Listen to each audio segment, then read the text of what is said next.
Hello बच्चों। तो चलिए इस प्रश्न को पढ़ते हैं। बिंदु -1, 3, 2 से होकर जाने वाले तथा समतलों x+2y+3z बराबर 5 तथा 3x+3y+z बराबर 0 में प्रत्येक पर लंब समतल का समीकरण ज्ञात कीजिए। तो यहाँ पर देखो, हम एक ऐसे समतल का समीकरण ज्ञात करना है जो कि बिंदु -1, 3, 2 से होकर जा रहा है और ये जो सवाल में दो समतलों के समीकरण दिए हुए हैं इन दोनों समतलों के लंब हो। ठीक है। तो प्रश्न में आगे बढ़ने से पहले इस प्रश्न से संबंधित जो मुख्य अवधारणा है उसकी हम चर्चा कर लेते हैं। तो देखो, मुख्य अवधारणा देखो क्या हो जाएगी। x1, y1, z1 इस बिंदु से होकर जाने वाले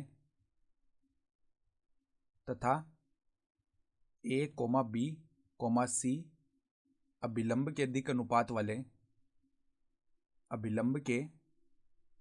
दिक अनुपात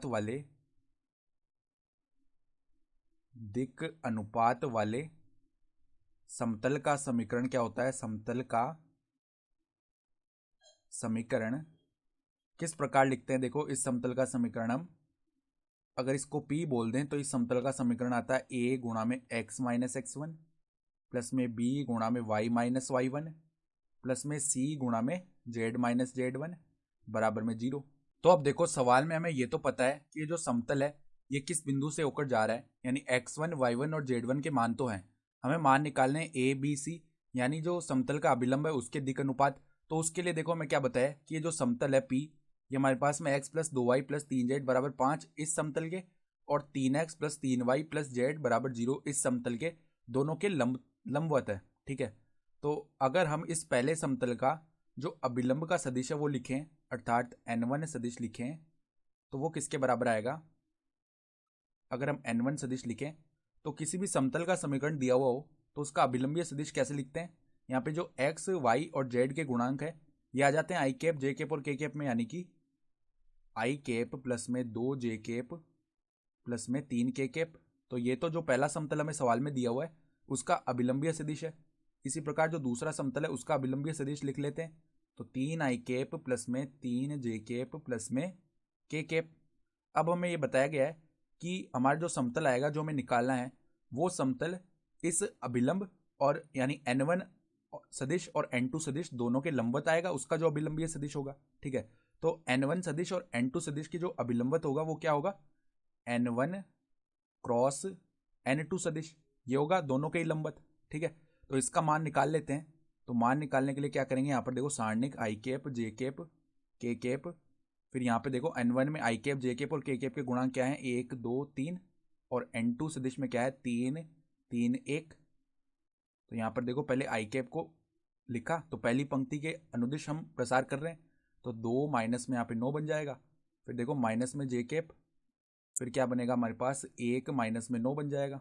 ठीक है। फिर प्लस में k कैप, फिर यहाँ पे क्या बन जाएगा 3 माइनस में 6 बन जाएगा। तो इसका मान क्या आ गया, देखो 2 माइनस 9 यानी -7 i कैप, फिर अंदर -8 बनेगा, बाहर माइनस है तो प्लस का 8 j कैप, फिर देखो यहाँ पे माइनस का 3 k कैप बन जाएगा।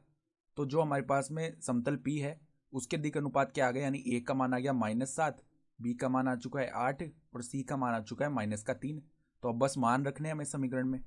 तो जो P का समीकरण है वो क्या आएगा, देखो A का मान आ चुका है -7, तो -7 गुणा में x माइनस x1 का मान देखो कितना था सवाल में, -1 था, तो यहाँ पे +1 आ जाएगा। ठीक है। फिर देखो b का मान कितना है 8 है, तो प्लस में 8 गुणा में y माइनस y1, तो y माइनस में आ जाएगा 3। ठीक है। फिर देखो प्लस में नहीं, यहाँ पर माइनस आएगा क्योंकि c माइनस का 3 है, तो -3 z माइनस में z1 का मान कितना है 2 है, तो 2 बराबर में 0। तो ये आ जाएगा अभिष्ट समीकरण। तो अब देखो इसको खोल लेते हैं। तो -7x -7 प्लस में 8y माइनस में 24 -3z प्लस 6 बराबर में 0। तो यहाँ पे देखो ये समीकरण क्या बन जाएगा हमारे पास, -7x प्लस 8y -3z, और देखो -7 माइनस का 24 माइनस का 31 हो गया, -31 प्लस 6 करेंगे तो माइनस का 25 आ जाएगा बराबर में 0। तो अगर हम यहाँ से माइनस को उभयनिष्ठ निकाल लें तो 7x minus 8y plus 3z plus 25 बराबर में आ जाएगा 0, और यही क्या हो गया, अभिष्ट समतल का समीकरण आ गया। तो आशा करता हूँ कि आपको यह प्रश्न समझ में आया होगा। धन्यवाद।